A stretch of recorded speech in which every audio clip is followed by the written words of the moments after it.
Hello and welcome to a new video here on my channel here at commaik. Reolink is celebrating its 15th anniversary and we're the ones getting the gifts. I've received a new camera. I got the Reolink TrackMix PoE from Reolink with the request to put the camera through its paces. Of course, I'm happy to do that and I'll take you along with me. I'll calmly test all the features this camera offers, give an objective assessment and show you the results.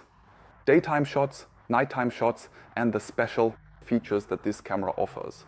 The camera has two lenses, one for wide angle and the second for zoom. There is two-way communication. A microphone and speaker are built into the camera. The special highlight is the tracking function. The camera can completely be panned and tilted. It is supposed to be able to automatically follow the objects it detects automatically. Does it work? No idea. Let's find out by putting the camera through its paces.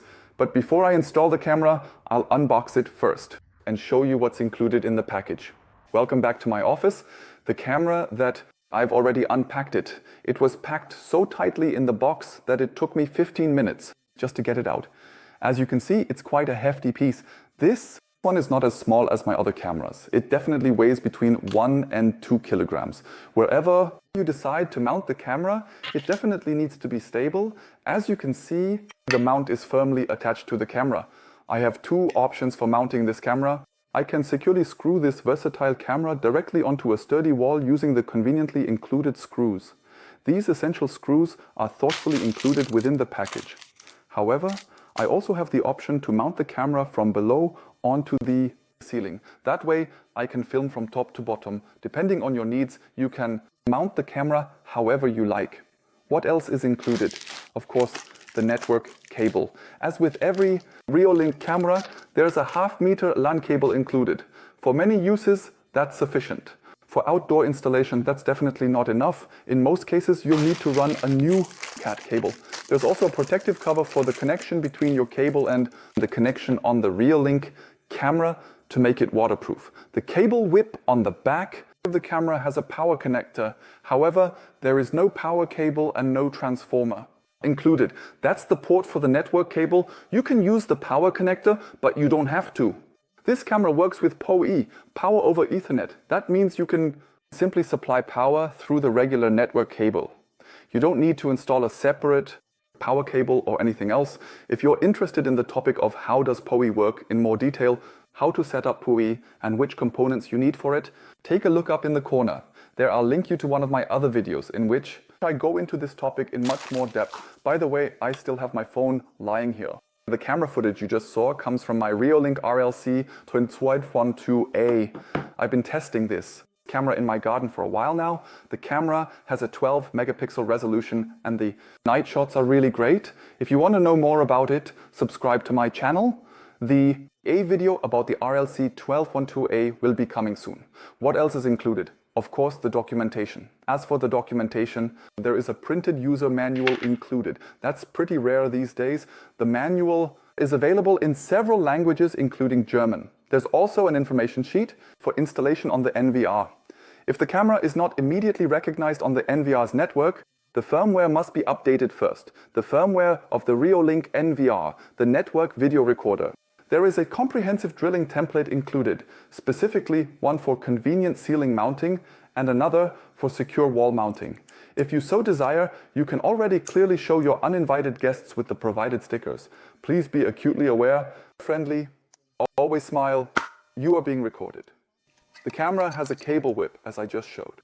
The cable comes out at the back, so you can install this camera directly in front of the drill hole and run the cable through the house wall. However, you need to make sure that the hole is large enough so that both adapters can pass through at the same time, so pay attention to that when drilling.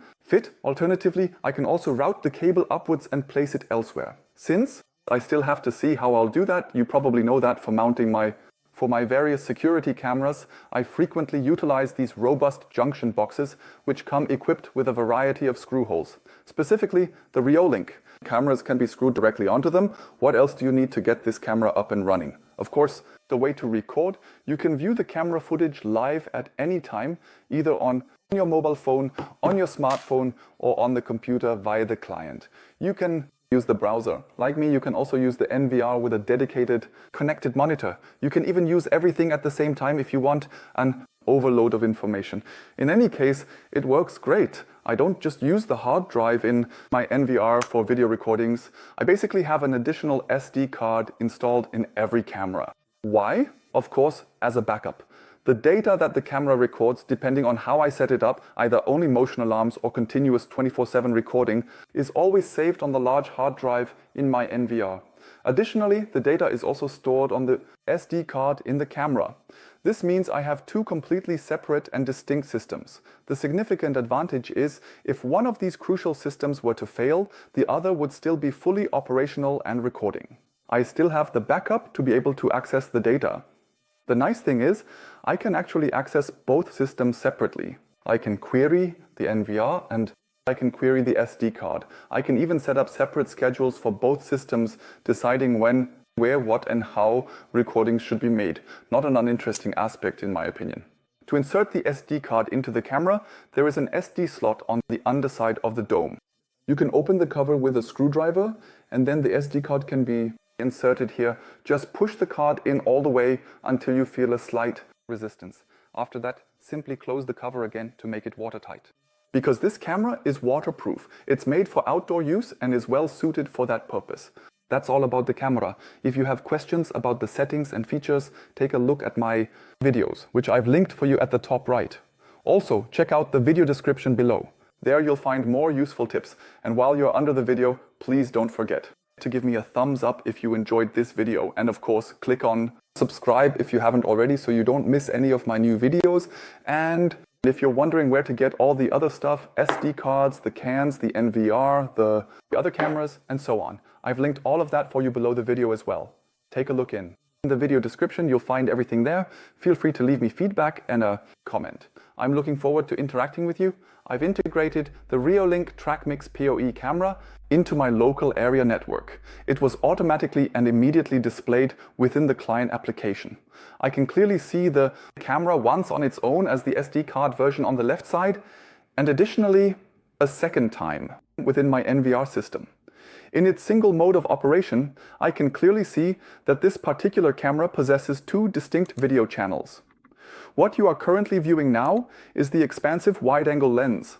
I can seamlessly switch to the zoomed-in mode through the camera's intuitive menu interface, which is already much closer. Through the settings, I access the menu. And as you can see, the options available to me are the same options that I also have on any other Reolink camera. In this video, I will only cover the special features of the TrackMix PoE camera.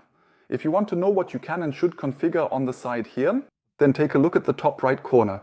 There, I'll link you to my other video on installing and setting up a Reolink camera. In the stream menu, I have made the following settings. I increased the bitrate to 8192 kbps. By default, it's only 6144 kbps. The 4K resolution is preset at 3840 x 2160, which is 8 MP. Here, I can't change anything. The playback rate is set to the maximum at 25 frames per second. What else did I set? The bitrate mode. I like to use the constant option. That means, regardless of the movements happening in the image, the maximum bitrate is always kept constant. Data stream is generated and also saved. Now I'll switch to the motion detection menu. Here, I notice that there's a new menu, auto tracking. If I deactivate it, I have the same settings as I do on any other camera. Auto tracking is new. I haven't had that before. I have tracking for people and animals enabled. I don't need to track vehicles here in my garden. There are different methods for tracking. There's digital tracking. There's tracking with the priority of digital plus pan tilt. There's tracking with just pan tilt, meaning only the physical movement of the camera. The next item is the horizontal tracking alignment. I've already set this up. This alignment ensures that the camera only moves within a defined area between the left and right sides. I've made all the necessary settings so that the camera's tracking works. I'm currently in wide angle mode. Now I'll start the PTZ menu through which I can manually control the camera with the cursor. I can move the camera to the right, to the left, up and down according to its specifications. Move it freely. I have additional options that I can set here. There is the calibration, the home position, and the presets that I can define. The speed setting is, in my opinion, quite relevant. When I move the camera, you can see that the image becomes relatively blurry if the camera moves too quickly. That's why I think it makes sense to lower the speed a bit. That way, the image stays a bit sharper. As soon as the camera comes to a stop, the image is automatically sharpened again. The calibration allows me to perform a self-test. This means the camera moves in all directions, does a kind of reset, and then returns directly to the starting point. This is the so-called home position. I set it by positioning the camera exactly how I want it. Then I click on Set Home Position or Reset Home Position. If the camera is actively following a moving object or is currently pointed at a significantly different position than its designated home position, it will automatically and smoothly reposition itself back to the established home position after a period of precisely 60 seconds in my specific case. This ensures the camera always returns to its default ready state. Of course, I can also create presets. I've already done that. I have the camera move to the left once and set a fixed preset point there. When I click on that point, the camera automatically pans to that position. I've also set a preset point on the right, and the camera automatically moves to that precise location as well. That's a truly nice and convenient feature for those individuals who genuinely want to utilize it. Now, I will carefully select my starting point once again and then smoothly switch to the detailed video image of the powerful zoom lens. Here too, I can easily open the comprehensive PTZ menu. Here, I have yet another very useful and practical function available. The zoom, I'll reset the zoom first. The image is roughly identical to that of the wide-angle lens. At maximum zoom, 6x, I can still clearly recognize the objects. However, the image is no longer as sharp. But what does the control look like on the smartphone in the app? I was able to add the camera without any problems. The app automatically detected the camera on the network.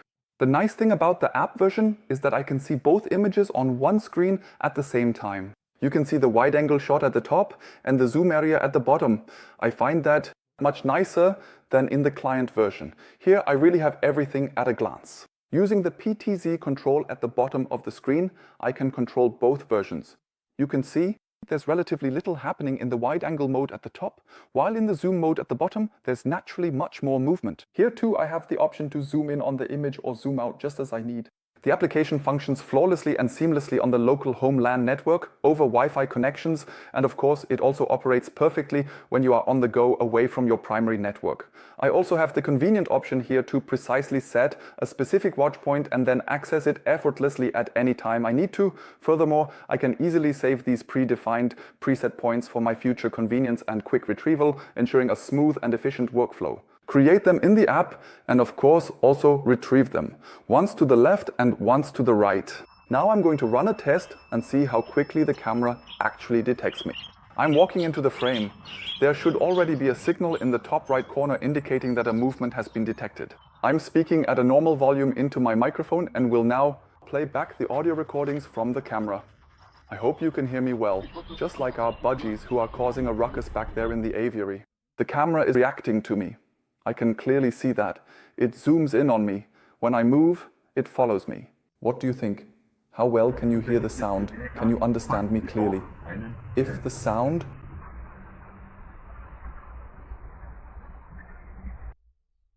If anything isn't clear, let me know in the comments.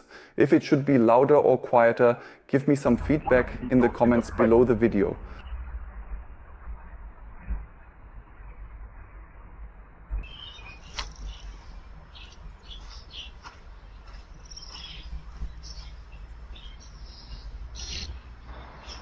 Right now, I am standing about 10 to 12 meters away from you. Can you still clearly see me?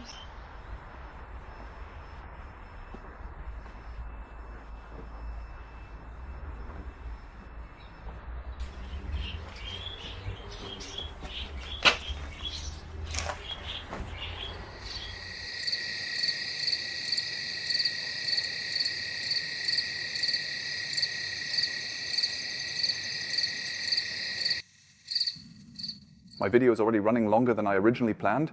Unfortunately, I didn't manage to cover all the topics. What else are you interested in? Just let me know in the comments below the video. In the comments, what I should go into more detail about next time. Is it the image quality? the night shots or the sound quality? What do you think about the tracking function? Just give me some feedback on the camera. Let me know what you think and whether the camera convinced you too. If it did, then take advantage of Reolink's birthday gift. Use the promo link that I've placed for you below the video in the description. Reolink is celebrating its 15th anniversary and is letting us, the users of their cameras, join in with great and special discounts. If you want to exchange ideas with me, feel free to write in the comment section. I look forward to hearing about your experiences and to our mutual support. If you enjoyed my video, please be sure to give me a thumbs up. Don't forget to subscribe to my channel. The video for the next camera will be coming soon. I'm already preparing the test for it. And if you want to know where to get all the other stuff, like an NVR, the Dome, and the other cameras I use, then check below the video in the video description. Everything I use and that has convinced me, I've linked for you there. When you make a purchase, I receive a small commission, but the price for you stays the same. Thank you for watching, and I look forward to your reactions and your comments. See you soon in the next video. Bye.